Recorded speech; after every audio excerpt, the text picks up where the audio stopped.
Okay. Dear Budi, we are live. The floor is yours.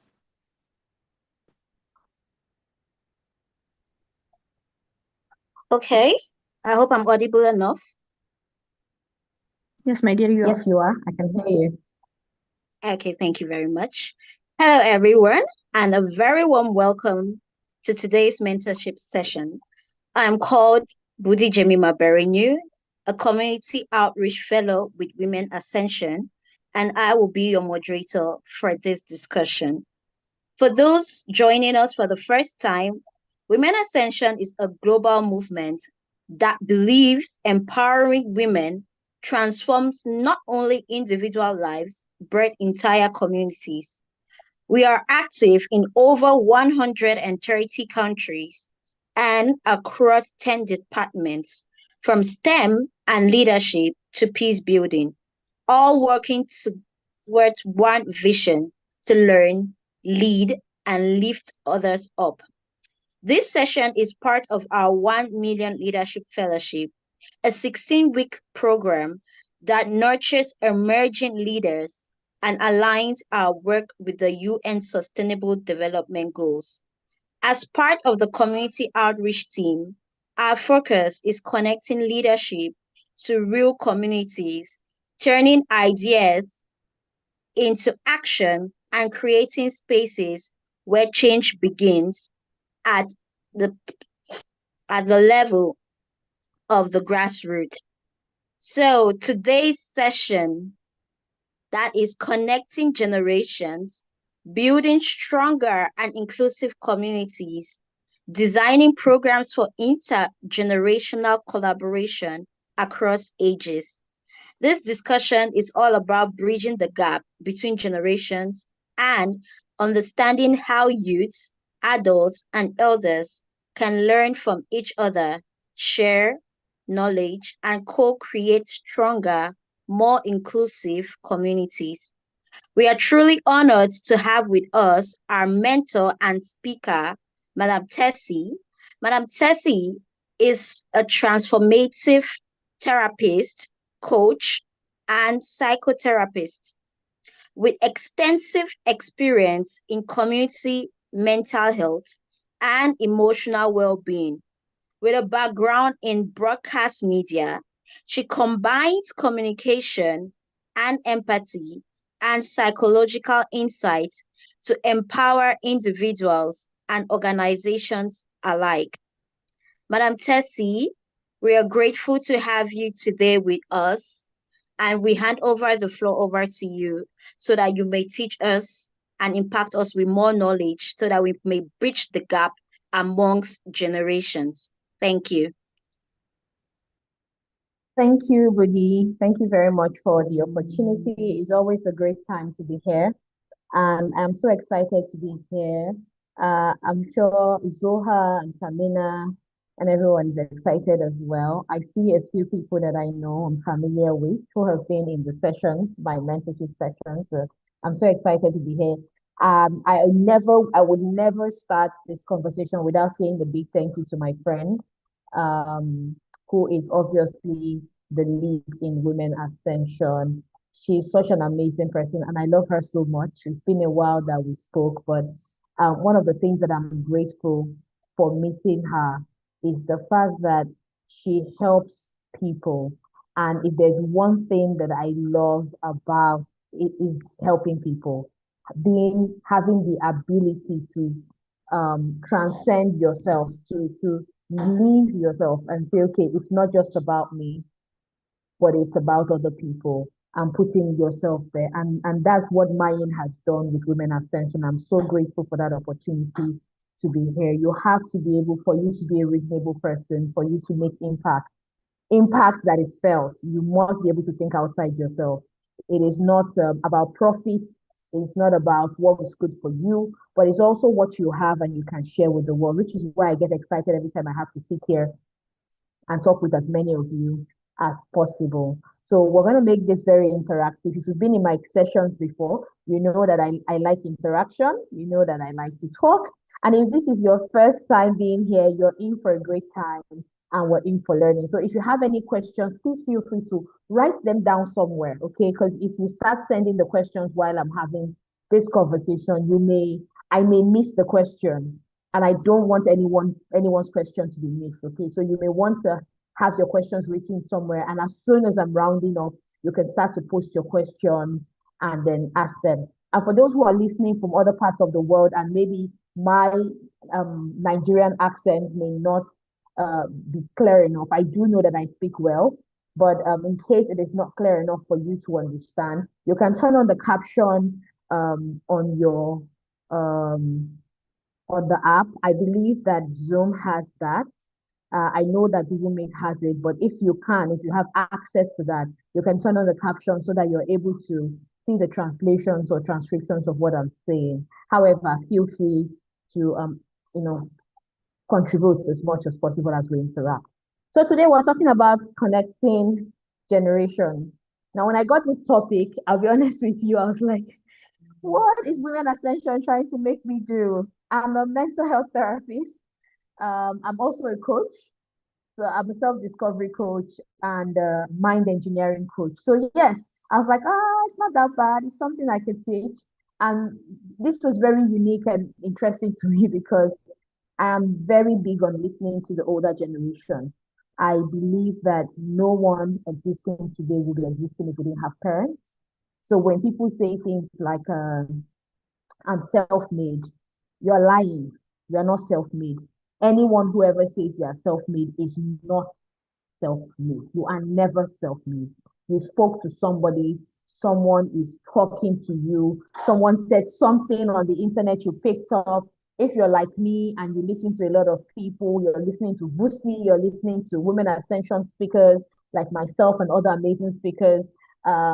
If you're listening, if you're on LinkedIn, you're definitely seeing people. People are sharing things, people are saying things. So you can never say that you got to where you are today because you were on your own. You were never on your own. Somebody impacted your life. Someone said something. Either they are younger than you, older than you. Someone did something to bring you to where you are today, and that's what's important. So when you say connecting generations, it is very important that we understand that in 2025, if you do not understand how to interconnect with other generations, either with the ones younger than you or the ones older than you, you're going to lose out. You're going to live a life, and at the end of that life, you're going to look back and say, I have regrets. And those regrets can be done away with by simply connecting generations. So we're going to talk about that, how to build stronger and inclusive communities. So let's go to the next slide as we talk about it. Just like the picture, you see an older hand and a younger hand. We're going to talk a bit about it. So why should I connect? Why should I connect? Connecting generations, why is it necessary? So connecting generations to build stronger and more inclusive communities is achieved through intergenerational practice, which fosters mutual understanding, respect, and collaboration between different age groups. This initiative leverages on the unique strengths and experiences of all participants to address social challenges, break down stereotypes, and enhance overall social cohesion for the benefit of societal growth. I don't know where we all come from, but when it comes to giving birth to children, how many of us can attest to the fact that whenever a child is born in a community or in a family, the mom is not the one who does the caring of the child for at least the next 3 months? You can use the comment section and just drop your comment. Do you agree? Or tell me what it is like in your end. In here in Nigeria, when you give birth, there's something we call omugo. That's what it's called. So for those of you who are not in Nigeria or are not Nigerians, you have to start learning the Nigerian lingo now. Okay, it's something we call omugo.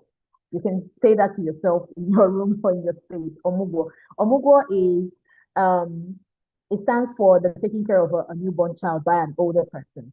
So when a child is born, the parent, either the mom of the woman or the mom of the man, the husband, will come to the house and they will spend a period of 3 to 6 months. Some extend it to 1 year, depends on where they are or which environment they are living in. And they will take care of the baby. So because the mom is weak and the mom is still recovering from the childbirth experience, So the baby is not being baited by the mom. All the mother does is to feed the baby, breastfeed the baby, and that's all, right?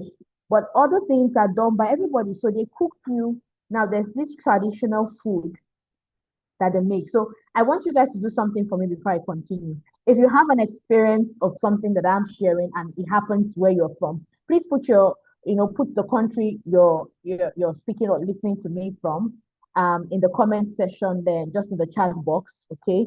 As you put it there, tell me the country and tell me what is practiced in your end. Who does that? Do you have those kind of things happening? So that I can read out some of those things and everyone can, participate in it.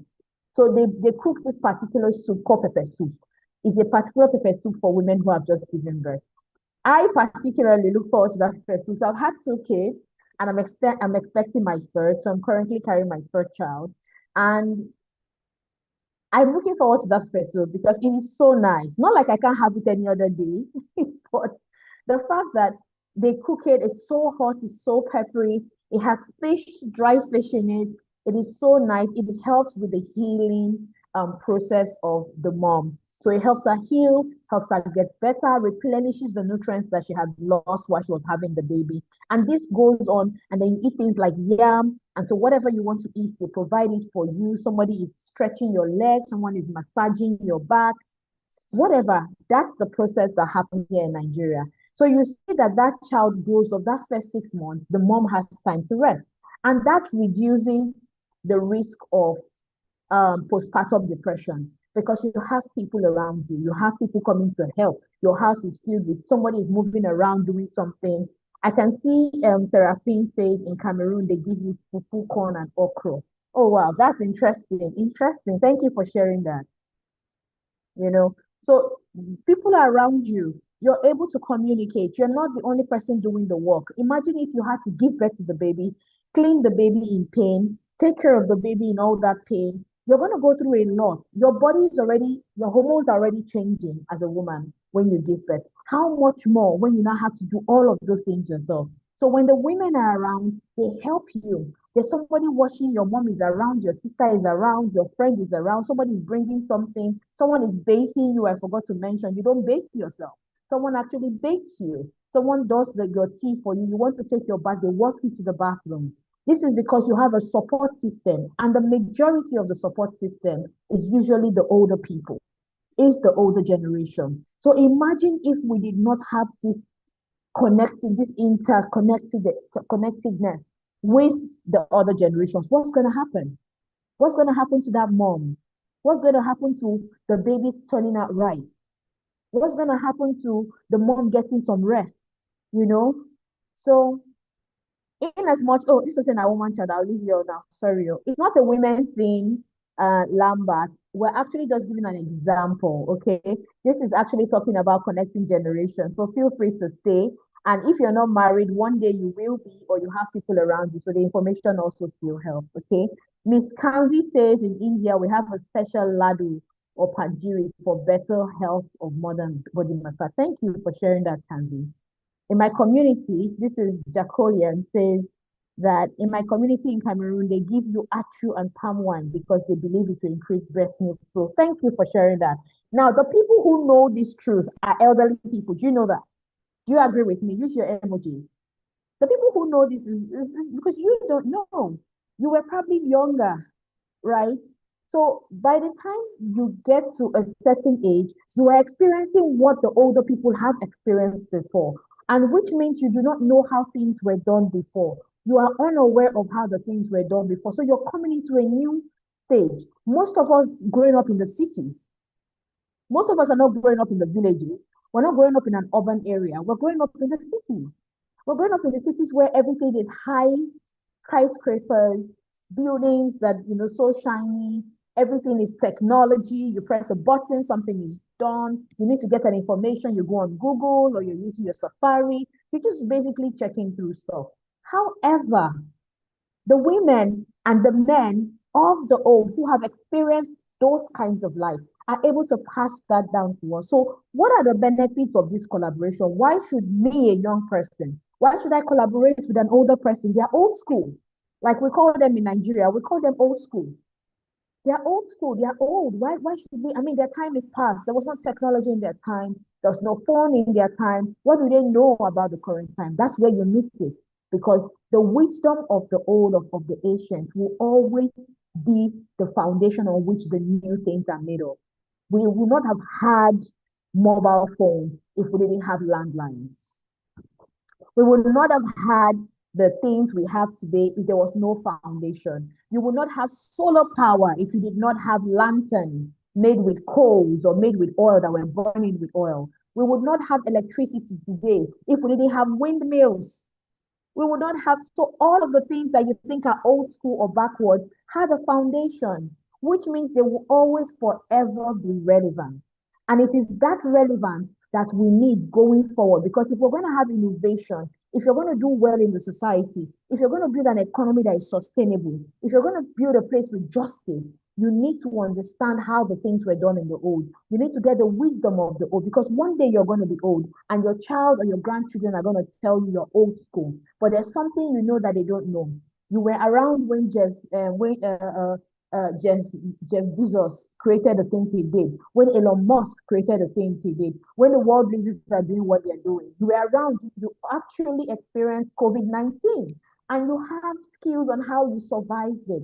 How would you pass that down if your kids or your grandchildren tell you, you know, we don't need you, you're old school, you're back. And you're like, oh, all we needed to do was drink ginger and we are fine. But back then, there's no more ginger. People are not planting things in the ground anymore. People are now, there's now what we call lab created meat. We have lab created meat. People are not using block and mods anymore. We now have 3D or 4D or 5D printing machines, printing buildings that we live on. But the day that those 3D machines fall or they go out of line, how do we build? Does that mean we will live under the bridges? We need to know how to do things with our hands. So elderly is really essential. Yes, Miss Candy, I agree with you. So what are the benefits of this collaboration? Let's scroll up and see what they are. Why should we collaborate with the older generation? What's the importance? Let's scroll up. Please go up the slide.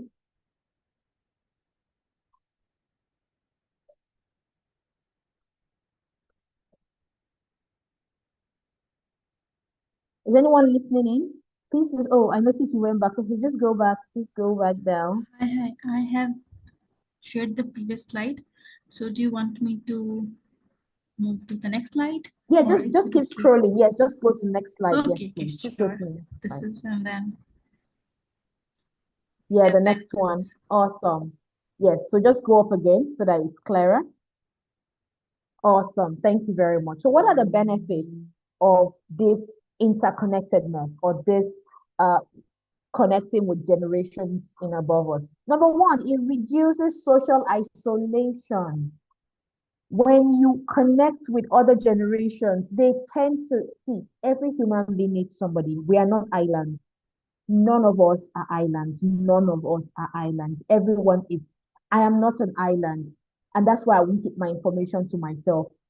Mayan is not an island. Zaid is not an island. Budi is not an island. Tamina, Zoha, we are all not islands. We are a very big landscape. And we all connect with each other. We all mean something to each other. So when we're able to understand how connecting generations will help us, it helps us with social isolation. That way you're not alone. I know how sometimes when right now as I speak to you, my mother-in-law is around. She came around to visit. She's off work, so she came around to visit. And I live in Nigeria, I live in the city of Abuja.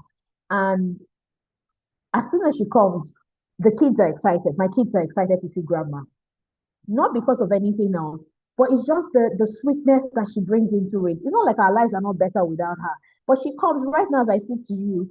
She's been making a new recipe from plantain that I don't know what it is, but I'm eager to try it. I tasted it and it tasted nice. So once I'm done with you guys, I'm going to go and sleep and have some very, very good plantain patties. Okay. Now she comes and she's always making them either potato patties or something.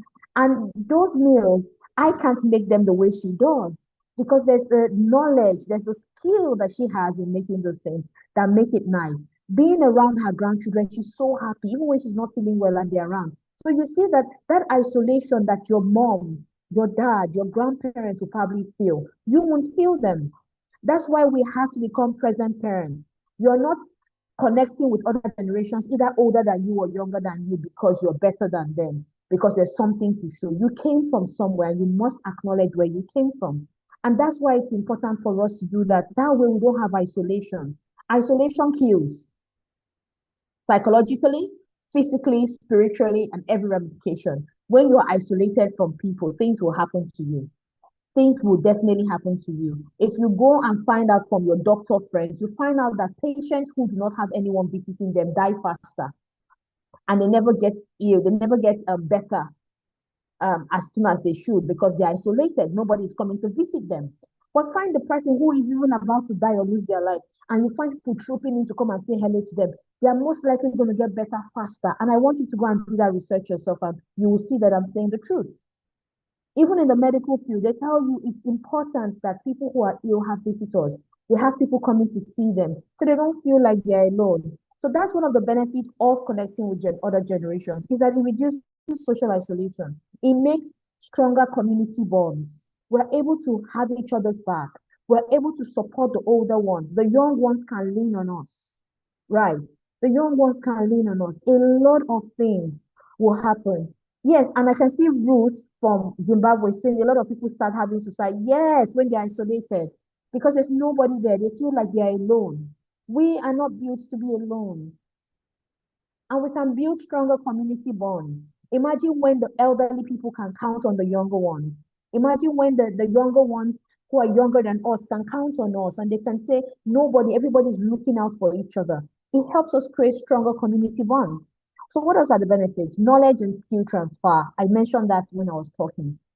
There are things we don't know. Some of us do not know how to make, okay, you know what I'm going to do a quick poll and I want you guys to respond. How many of us know how to make our local dishes?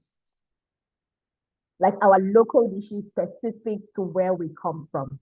How many of us? I want to see your hands. I want to see you in the chat box. Okay, Canvi. Okay, okay, I see you. Who else? We are how many here? We're 40 participants. I want to believe that all the other 40 participants are not just listening and not contributing. So please, I will not continue talking until I see everyone respond. How many of you can make your traditional dishes and at least make them to a certain level where it is edible? How many of us? Okay, Yusuf Aminat says yes. Yusuf Aminat, where are you from? Where are you from? Tell us where you're from. Who else? So only 5 people out of 40 people? Okay, Barbara, I see you. Nigeria, awesome, awesome. What part of Nigeria are you from, Yusuf? Aminat. Oh, Ruth says I can do it perfectly. Sweet, that is good. That is good. How many of us? Who else? Who else? I want more participation. Yes, I can. I have traditional. I have had traditional issues. Oh, okay. Uh, okay. I'm from Kano State. Oh, nice, nice. That you're from the north. Great, great. I like that. I can do corn, fufu corn, and huckleberry. Thank you for sharing that. Now, all of these things were passed down to you. Someone says, okay, Seraphine says actual and yellow soup. You see, this is beautiful. This is so beautiful. You know why? Somebody passed it down to you. And if I were to ask you who taught you, did you teach yourself? Was it Google or YouTube that taught you how to make this? No. It was knowledge that was passed down to you by your parents. There's a way to make the meal. There's a way to fold your clothes when you're about to go to bed. There's a way to arrange your bed and make sure that it's tucked in properly. Some of these things are things that have been passed down, knowledge and skill transfer. And that's why the world can build on things today. A country who does not have history is a country that's going to fade out. But once you have, oh, say Kogi State, oh, that's nice. You know, so you have to be able to do all of these things. That's the beauty of actually knowing that knowledge and skill transfer is one of the benefits of connecting with the older generation. Yeah. How many of us did not know how to use any of the apps some time ago? Let's say either it's Instagram or YouTube, and someone younger taught you. Is there anyone here who had that experience? You didn't know how to use any of the current apps, but someone younger taught you that. Is there anyone? Can anyone indicate? Anyone who has been there? Yes, Seraphine. Thank you. Thank you. So what app did you not know how to use and who taught you? You can share that with us in the chat box. Because we also learn from younger generation. Yes, Salma says yes. We also learn from younger generations. It's not just from the older generation. So when we say connectedness, we're not talking about just, we're talking about everyone. Everyone, younger than you, older than you, it's important. Yeah. So LinkedIn, oh, sweet, beautiful. I also didn't know how to use LinkedIn, although the person who taught me was an older person who actually taught me to learn how to use LinkedIn. In fact, my son got a toy recently, a walkie-talkie, because I have two boys, and they got a walkie-talkie as a gift from their grandmom, and we're looking for where to fix the battery in so it will work. And usual, I'm a very crafty person, so I know how to fix things. I'm very hands-on, right? So I'm like, oh, don't worry, I'll figure it out, figure it out. And my son comes to me and says, Mommy, I know where you should loosen the screw, right? Ruth, your microphone is on. Could you please mute? Because I'm getting feedback. Thank you. So he says, oh, I can fix it. And I'm like, no, don't worry, I can do it myself. And I tried and tried and tried. And this happened yesterday, and I couldn't do it. And eventually I said, let me even try unscrewing this knot. And I did. And I realized that he figured it in a blink of an eye. My first son is 9, and I'm in my late 30s. So you can imagine how if I had not allowed myself learn. If I had not allowed myself to learn from my child, I would have kept feeling like, oh, I knew everything. But he pointed it out. Why? Their brains are sharper than ours. The same way that our brains are sharper than our parents and our grandparents. But we also need the knowledge that they have. Okay. But when it came to operating the walkie-talkie, guess who taught him how to use it? I did, because I could read the instructions clearer than he could. Even though he could figure out how to unscrew it and put the battery, I figured out how to use it, and I taught him that. That is the beauty of knowledge and skill transfer. What are the other benefits? Let's move quickly. Breaking down stereotypes. Yes, old people are too old. They don't understand Gen Z. They are not millennials. Even millennials are now becoming old school. They don't know how to do this or do that. Please, could you go back a little bit? There's still one more we haven't read. Just go back the slide a bit more, okay? To the slide where we were before. Thank you. So there are things that we don't know, and those stereotypes are the things we want to break. Why should an older person not be at work with us? Why should we not be in the same space with an older person? Who says that an older person has nothing to offer? Oh, it's a creative world. Older people are not as creative as we are. Yes, they may not be as creative as you are, but there's something they bring to the table. There's something that they have. There's a knowledge they have at work that you don't have.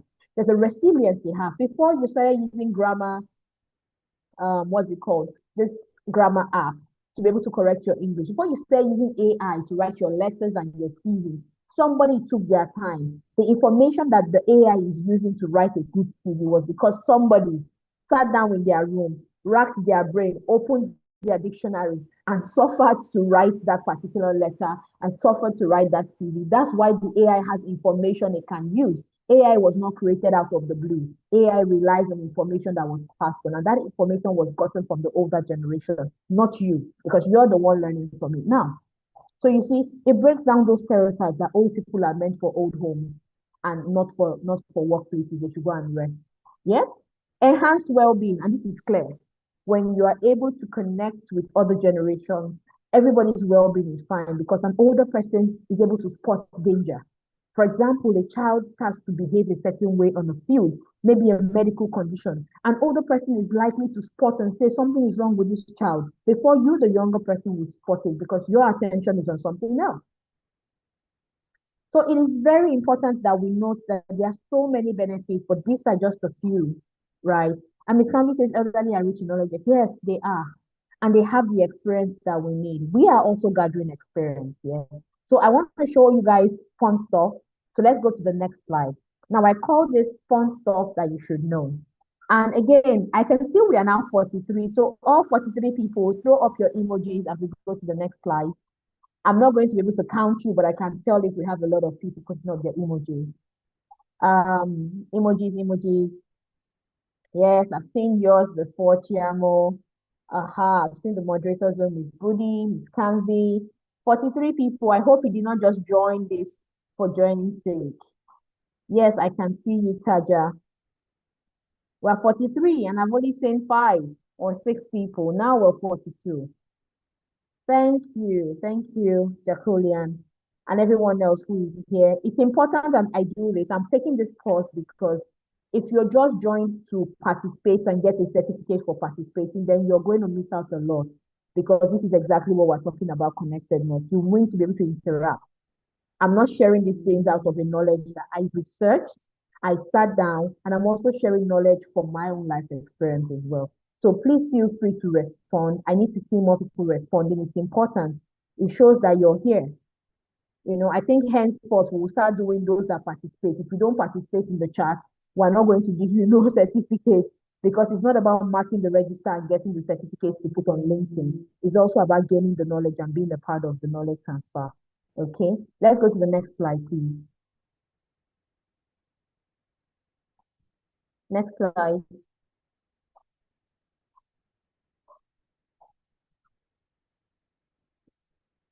Oh, Salma, I see you. Great. So fun stuff, right? Please go back. You moved too fast. Fun stuff to take note of. Okay, please go back. This is not the slide. I want the one that yes, fun stuff to note. Great. So you look at these pictures. Who can tell me what they notice about these pictures? What do you think we're trying to say here? Thank you, Kelly. Who can tell me what these pictures are trying to say in the chat box? Put your comments there. Socializing. Yeah. What else? What else? What else can you see? I'll tell you what it is, but I want to hear yours first. What else can you see? What does it remind you of? I know that some of you may not be able to relate because you're like, oh, how dressed women, guys wearing certain things. But I'll tell you why I put up this picture. I'll tell you why. Anyone? Gen Z. Someone said Gen Z going wild. Ruth, you want to say something? Yes, I can see a kind of a black and white photo and other photos that doesn't have that, which shows a kind of generational changes that comes with the photography too as well. Okay, you're close. You're close, Ruth. You're close. Okay, thank you for sharing that. We'll see if that's true.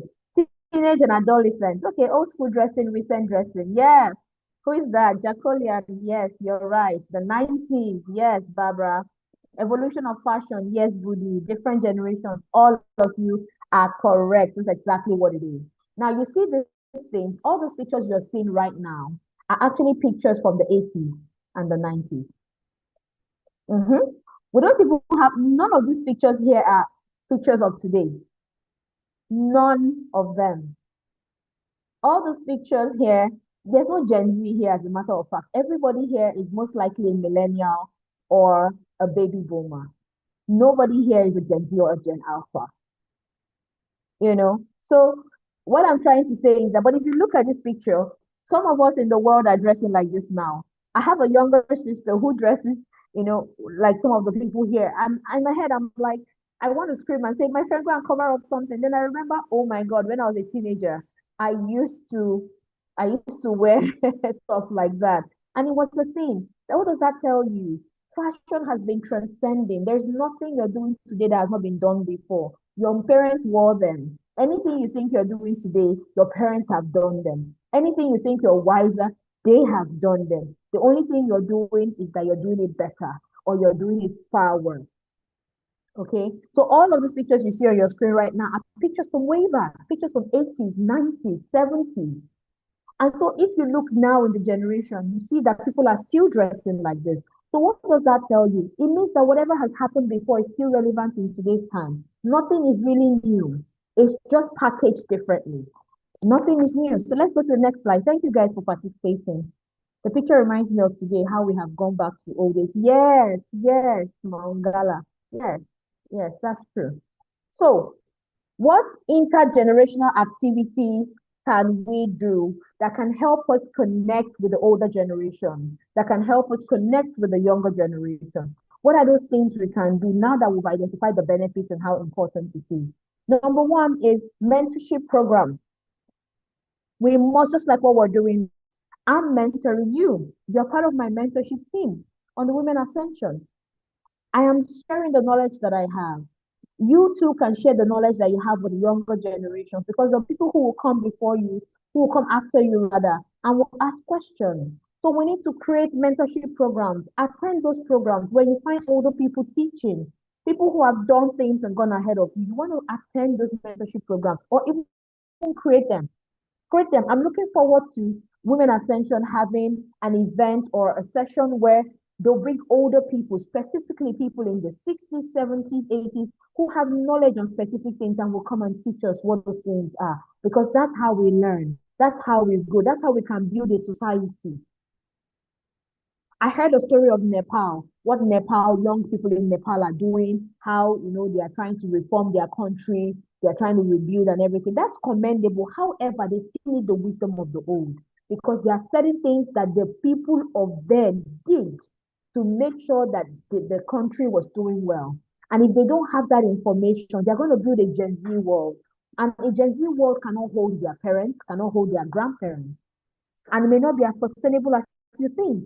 So regardless of how commendable what they are doing is, they still need to have some form of wisdom. Whatever you want to do, you must have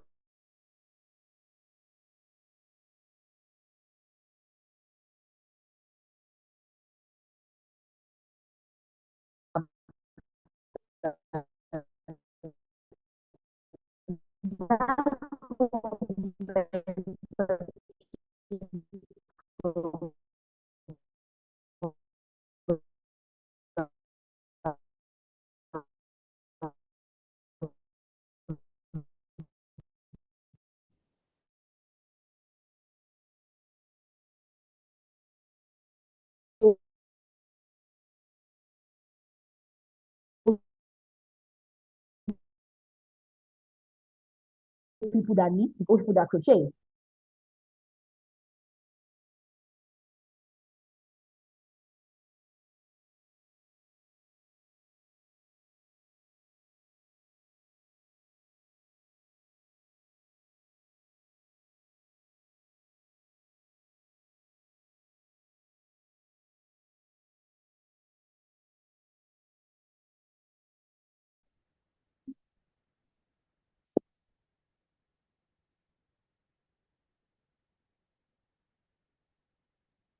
It's not an immigration war. You find so many. See, just like that.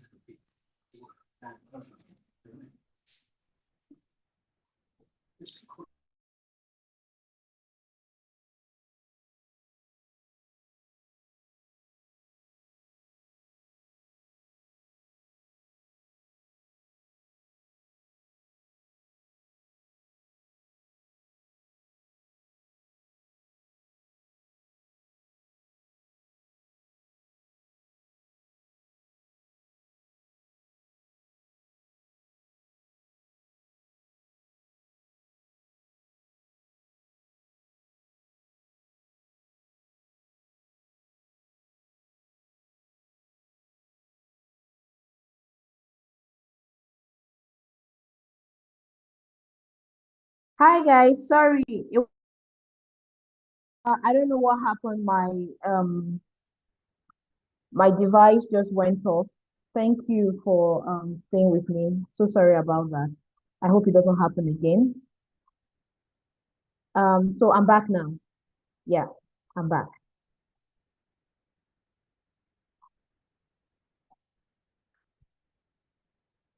I'm back. Okay, I can see some messages. Okay, so can you hear me? If you can hear me, please signify. Use your emojis. If you can hear me loud and clear. Am I back? Can you hear me? Can I continue? Miss Thank Stacy, we can you. hear you. Thank you. Awesome. Thank you very much. I'm back. Yeah. Oh, thank you. Number 9, I can see you. Hello. Okay, so I'll continue. So shared hobbies and projects. I was saying that I just recently learned how to crochet, and that has really helped me in my hand muscles. although my fingers hurt because I've been doing a lot of it, but I realized that these are some of the skills that would help us as a person. Share hobbies with them, help them feel like they are loved and they are seen, you know. Don't just say, oh, they are old and whatever they do is old. Learn the things that they've done because from those things, new things have been made, okay? So do hobbies and projects with elderly people, with younger people, so that you can get integrated into the society. You can even create and get an innovation idea from doing that, okay? What else? What other activities can you do? Storytelling and oral history. Now in Africa, where I'm from, West Africa, Nigeria precisely. In Nigeria, there's a program we used to call Tales by Moonlight. Tales by Moonlight is a show, a TV show, where an old lady or an old man would sit by under the tree, have children gather around, and they would tell them stories of things that happened way back. And those stories, some of them are scary, but some of them have lessons. Some of them give us history. If you don't know your history, how are you going to move your nation forward? How are you going to change your society if you don't understand the history of where you're coming from? And the only person who can share history and tell you stories are the elderly people. And remember, you're going to be elderly one day. So how you treat the elderly now will determine how your children will treat you. You know, so you want to be able to be in those. Those are the activities we need to create. Let them come and talk about their stories, the stories they fought in the war, those that were back in the war, in the civil war, if you're from Nigeria. Those stories are very important. They may sound boring. You may have heard them 1,001 times, how your grandfather tore the mouth of a lion and how he took the bone and they called him one particular name. It sounds boring, but those are lessons to learn. There are things to learn from it. Okay, so let's move up to the next slide.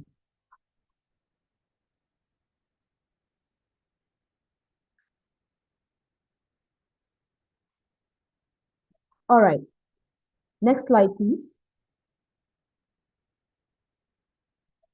Okay, so what other activities can we learn? Technology exchange. Now, this is one of my favorites because I did mention it initially.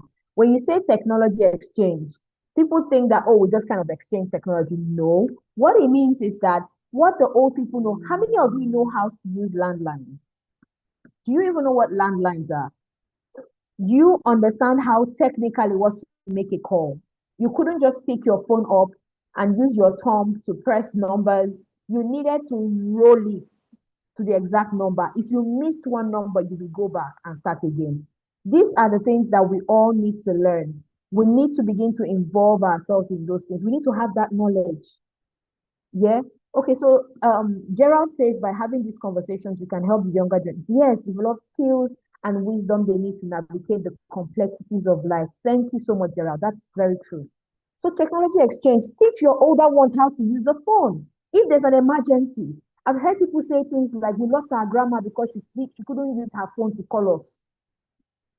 Don't buy them TVs, buy them laptops, teach them how to type, how to use the internet, how to post. My dad and my mom, they are not that old, although they are in their winter season, like 50s and 60s, but they actually know how to, they know how to, they're always there. Every time I post something, I am sure my mom and my dad are going to like my post. As a matter of fact, when I posted the flyer for this event, they already liked it and shared it and said, well done, we're proud of you. These are important for them. So they're connecting with the world. So we've taught them. Sometimes my mother-in-law will say, she say, show me how to do this thing on WhatsApp. And I'll do the thing on WhatsApp. She say, oh, that's how I change my picture on WhatsApp. Oh, that's my next thing you see, she's posting something on her status or she's changing something. This is important. Very, very important because you are helping them understand technology. And so they are not lost out. They don't feel like they're alone. And because they understand technology, they can participate in the workplace. And I'm coming to that, which is the last activity, okay? Community service projects, do things with them. Clean the environment, do community service projects with the older generation, with the younger generation. When you do that, you're teaching the younger ones cleanliness and taking care of the environment and community. You're helping the older ones get some movement. You know, as they get older, they can't seem to move around. Some of them are too tired. They want to take a walk, but they can't. So when you have projects like this that requires them to come out, you see them telling you, oh, instead of using buying that expensive cleaner to clean this stain off the wall, why don't you use vinegar and use salt and mix them together and use this and it will come off and you see the wonders that it does.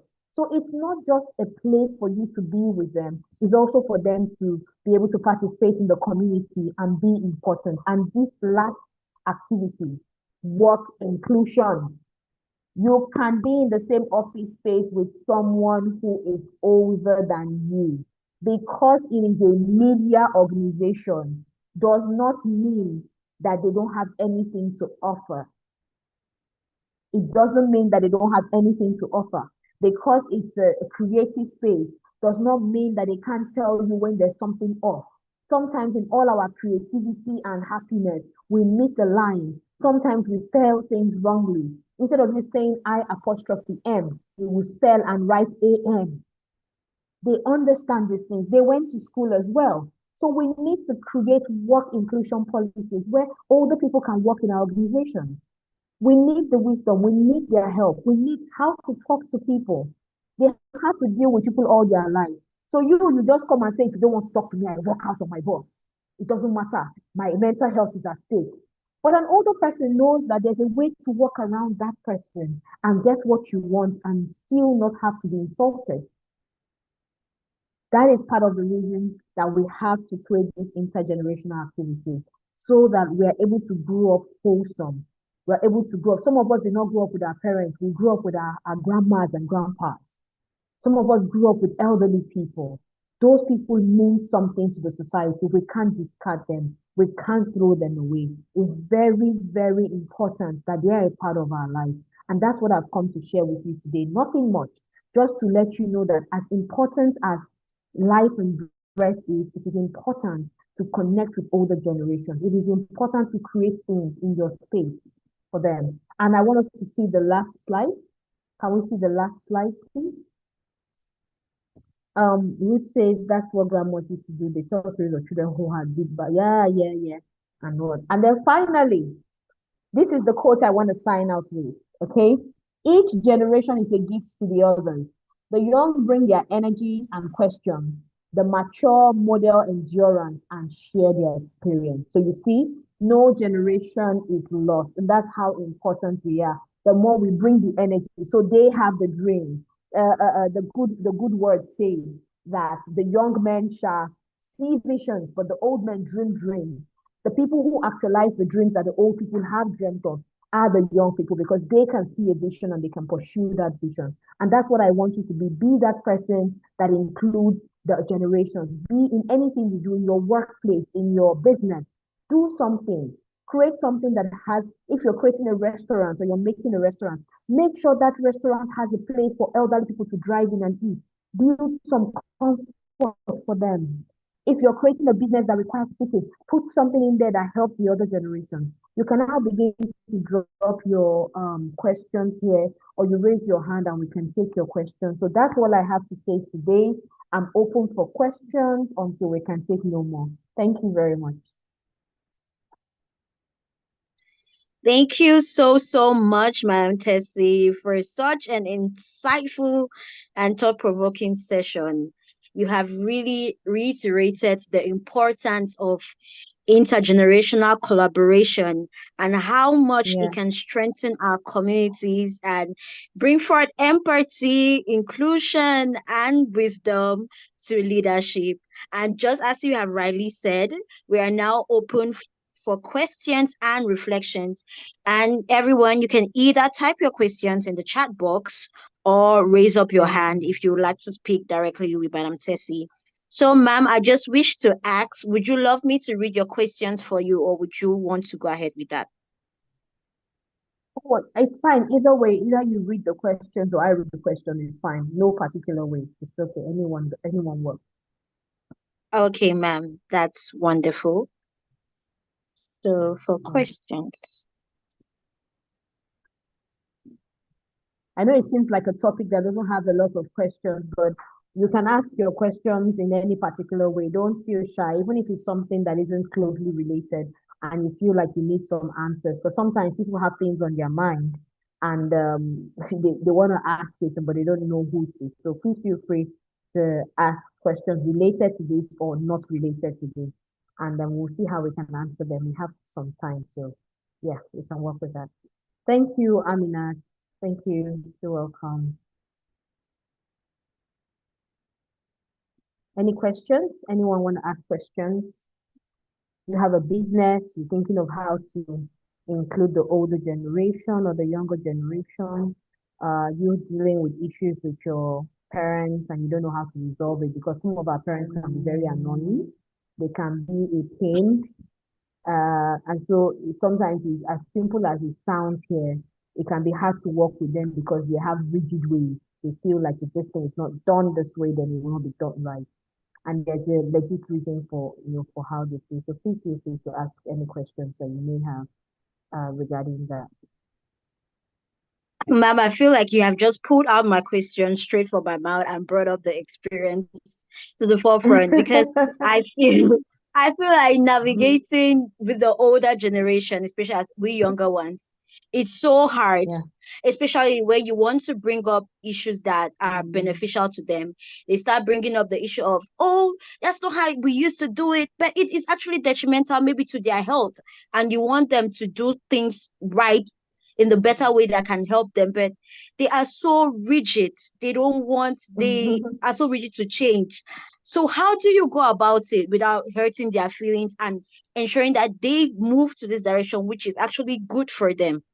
I think that's one Yeah. of the problems I face with my grandmother. You tell her, no, mama, don't do this like this. It's not good for you. But especially things like sugar, they don't want to listen. In those days we lived well, we're good. But it's hard to navigate that. So if you could really Yeah. highlight that to me, it would be really good. Mm. Thank you. Okay, so well, the thing is that our parents are amazing people and our grandparents, like you rightly said. Now, you want to understand that the world where they are coming from is a world where certain things were simpler, life was simpler, food was simpler. So if they wanted to eat sugar, they knew where the sugar was coming from.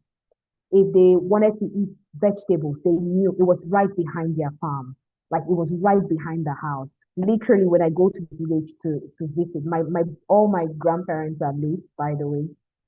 So when I go to the village, I have everything planted around the compound. There's even as much as cotton wool. We have wool plant, cotton wool. So instead of going to buy the processed cotton wool that has been, we just take cotton wool from there and we wrap on maybe a matchstick or something, and then you're cleaning your ears as a Q-tip. So you see that they lived in a generation that was different, and they live here now. When you're trying to deal with those kinds of people, one of the things you want to pay attention to is the fact that their world and your world is different.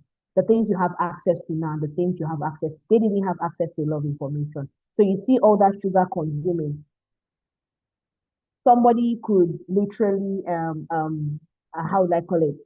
Somebody could literally, would I call it, die. And they would say, oh, the gods took the person, or something could happen to someone. And they would say that it was something that just happened, they slept and didn't wake up. However, when you're dealing with those kinds of people, you want to, sorry, just give me a second.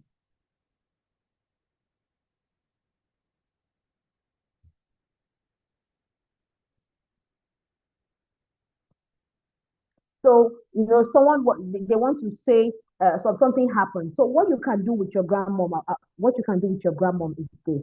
You can actually um, speak with her and tell her that, Mama, this is why I'm trying to get you to do this. This is why I want you to do this. This is the reason that I'm asking you to do it. But so you know what? Why don't you try my way? Okay? Try this way. See it. If you don't like it, then you can go back to your way, right? Or give her alternatives. Don't just leave her out like that. Give her alternatives. Because you trying to change her ways, you trying to tell her that you know better than her. That's what she's feeling. The feeling is not what you're trying to tell her. The feeling she's having that is making her resist you is that you're trying to say that you know better than her, but you don't. As much as you have that information, and possibly you know better than her because you're in the younger generation, you still have to understand that that is not what it is. They feel like they know better. All right. And that's what you have to understand. So I don't know if this helps in any way, but you have to find a way to coin it and just talk to her calmly, pet her and tell her, yeah, try this one. If this doesn't work, then try this other way. And I think that could work. What do you think? Do you think that's a great? It's actually a great idea, and I'll definitely try it out. Thank you very much.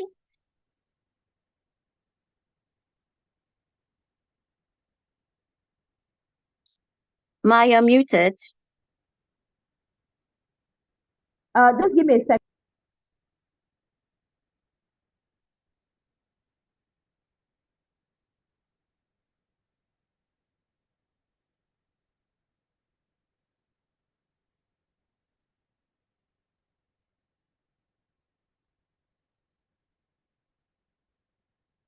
Please let's be patient. Very soon, our mentor will join us back.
Okay, so I'm just going to go back. Oh, I think I've lost. Okay, I can see the question. So someone asked and said, what do you think are the consequences of this action? Um, how can you apply the lessons of the past to the challenges you're facing today? The thing is that your question is a bit, I don't know, let me see if you have replies.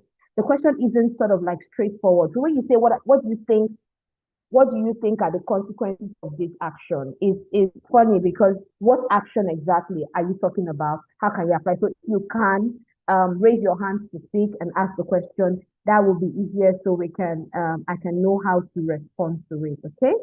Let me see. There's another question I saw. How can organizations or communities measure the success of their intergenerational initiatives beyond just participation numbers? So let me read that again. How can organizations or communities measure the success of their intergenerational activity? You can't really measure it. I think basically what you can do is what is the impact of their participation? So when you have those intergenerational initiatives, what is the impact? You have to be able to measure the impact before and the impact after. That's what you can do. Measuring it in this kind of case, when it has to do with connecting generations, you're not measuring by numbers.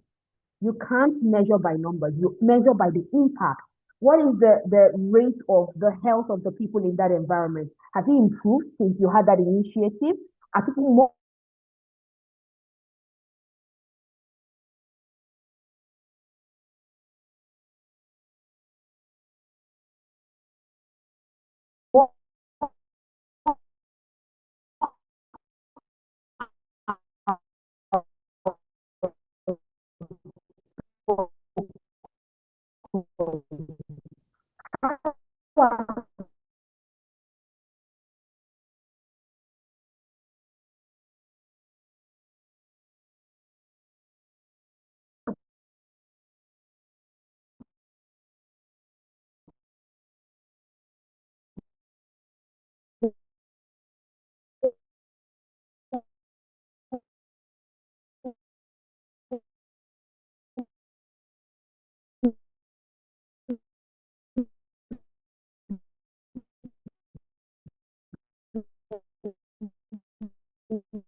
I guess there is network issues from speaker side, so kindly be patient. Thank you.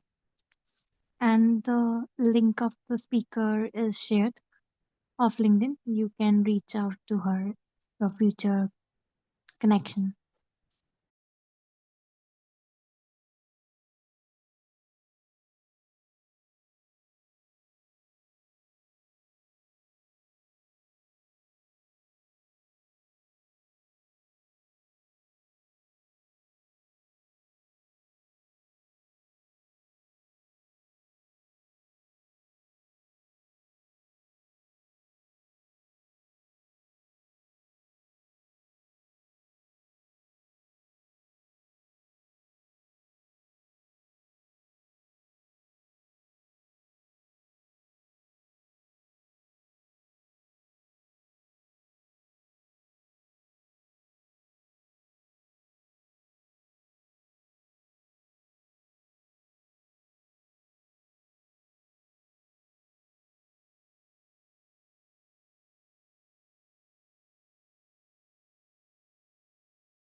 Okay, hi. Sorry, my network threw me out. I don't know what's going on with my network. It just threw me out completely. My apologies for that.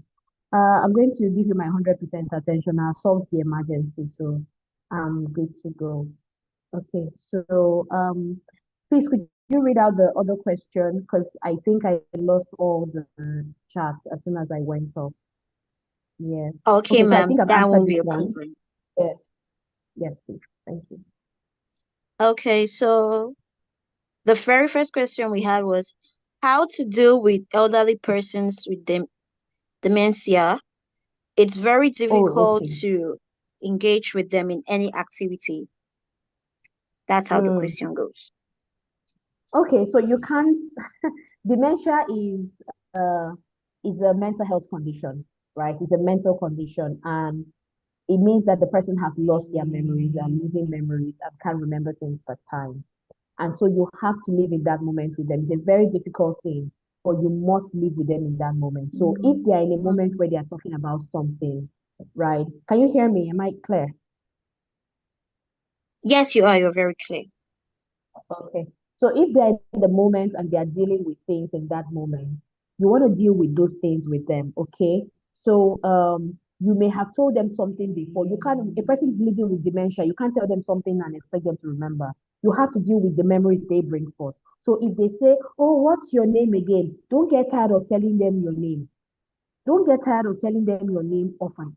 Tell them your name again and again as long as they ask, okay? When they want to do something and you engage them in it, find a way to engage them. Also, make sure that you understand the plan that they have. They have a doctor.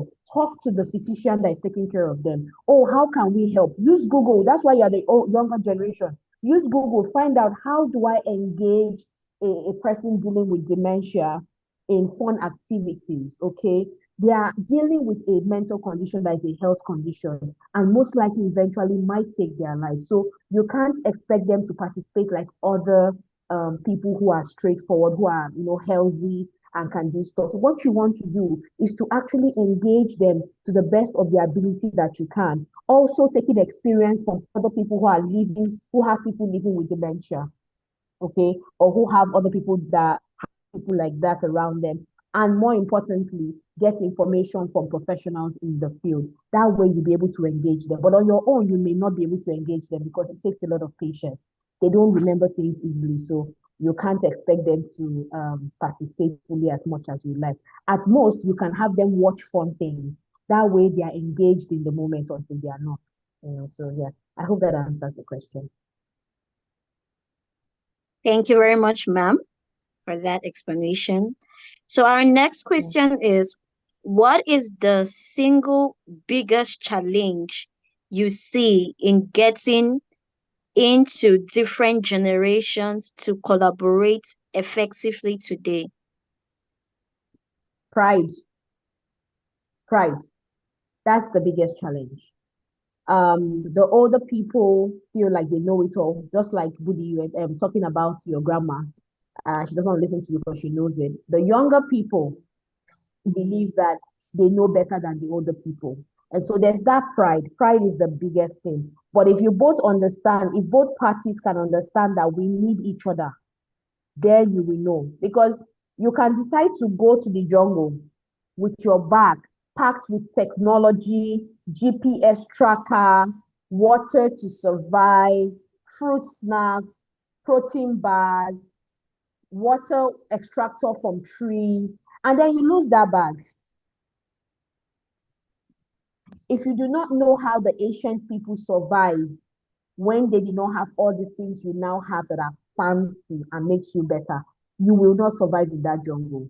Because they knew how to scratch the trees. They knew the right trees to scratch and get water. They knew how deep they needed to dig to be able to get water. You see, they knew the things they needed to do. They knew how to create wells before you had boreholes and other forms of water. They knew things. So if we could take away pride and have each other say, I need you, you need me, we need each other, that can be solved. So the biggest challenge in that collaboration happening today is pride. Once you take pride out of it, everything is easy. Thank you very much, madam. I think from there, we just have one last question that just popped up last minute. Okay. If you could hurriedly brush up through that. How Right. can we bring the different generations together without conflicts? Some generations usually want to dominate other generations, so I see that. You have conflict. There's nothing you want to do. Even us being here, there's conflict. You know how I know there's conflict? We are 38 on this group, and I can count actively 10 to 15 people, mostly 10 people who have participated actively. What are the other 28 people doing? So there's no way you can do without conflict. There will always be conflict. Either people don't believe what you're saying, or they think what you're saying makes no sense, or it's not as important as it should be. There will always be conflict. However, one of the ways you can do this is to bring understanding. That's why we have those intergenerational programs. When you have the mentorship programs, when you have the community projects, you want to have elderly people come and say their pain. What are the things we're facing? What are the challenges we're facing as old people with younger people? Also ask the younger people, what are the challenges? Let them say it in front of the elderly people.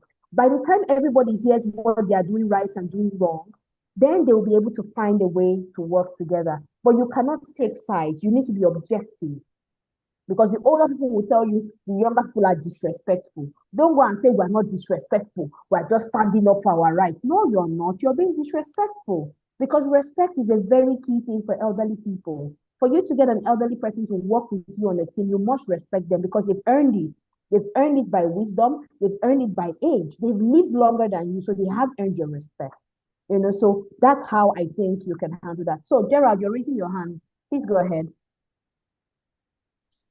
All right, thank you very much, Miss Tessie. I thought I should equally add my voice on what you're doing. This is wonderful, and thank you for this topic. Yes.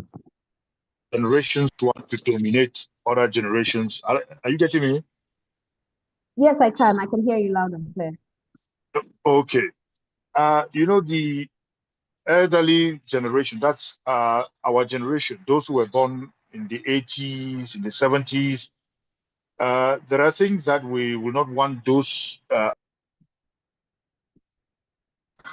because we think those things should be done just the way we used to do them in the 70s. I remember vividly the 70s, we had no TV set, we had even a radio set we did not have, and so on and so forth. We had no emails, we had none of those things were existing. And so trying to let a child go back to the 70s and start behaving like when we were in the 70s is already wrong. That's where the conflict comes in. And then secondly, Yes. I had an experience. We had elections, not elections for the country, elections in a village setting, and so the elderly people, because they wanted to be in certain positions, actually brought in the disrespect themselves. Because what we know is that respect is mutual. If you don't respect a child, the child will normally Yeah.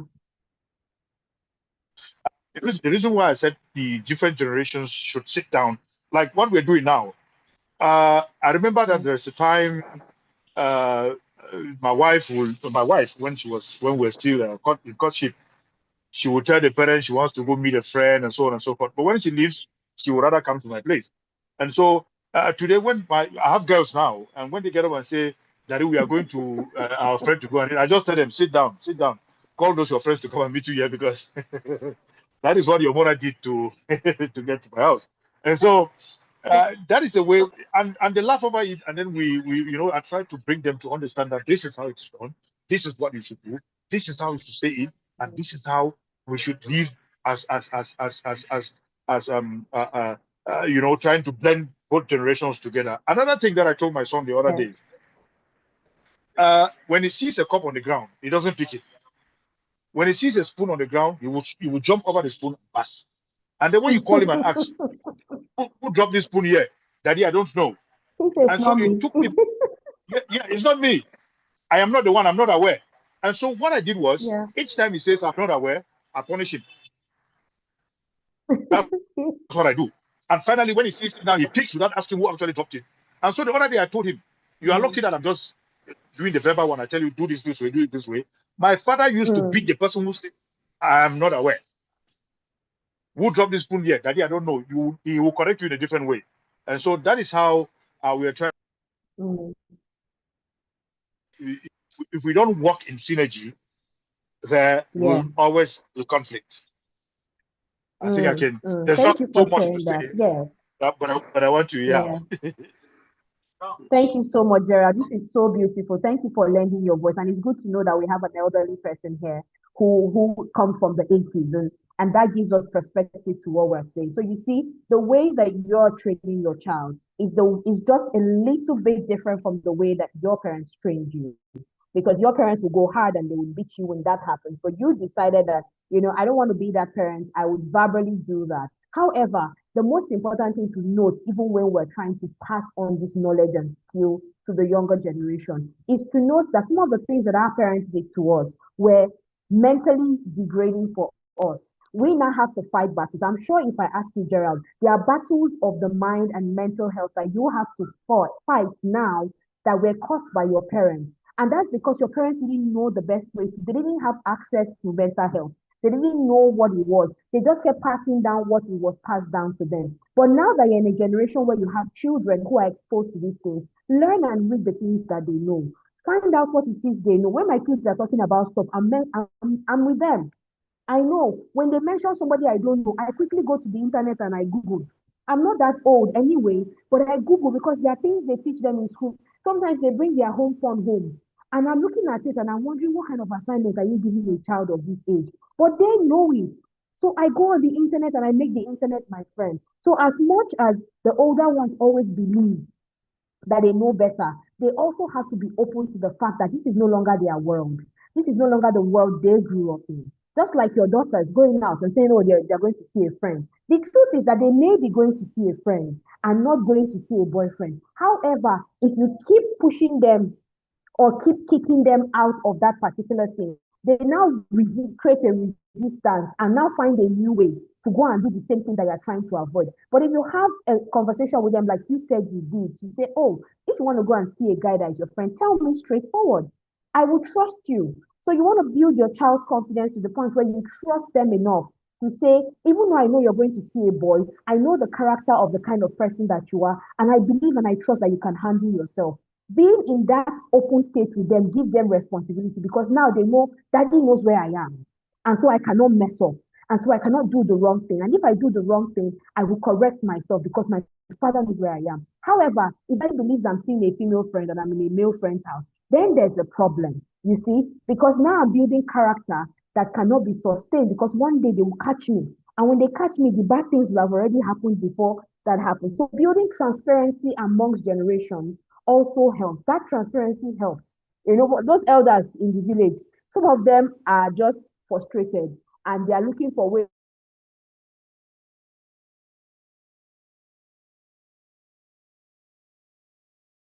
don't know so well, they don't want to know is a fool forever. I don't believe so. I believe that even at 40 or 50, if you're open to learning, you can. However, some people are not open to, and that's a character problem. It's not a generational problem, but it's just an individual character problem. So thank you so much, Gerald, for sharing that. This has truly been an exciting time, and you lending your voice has made this really worth it.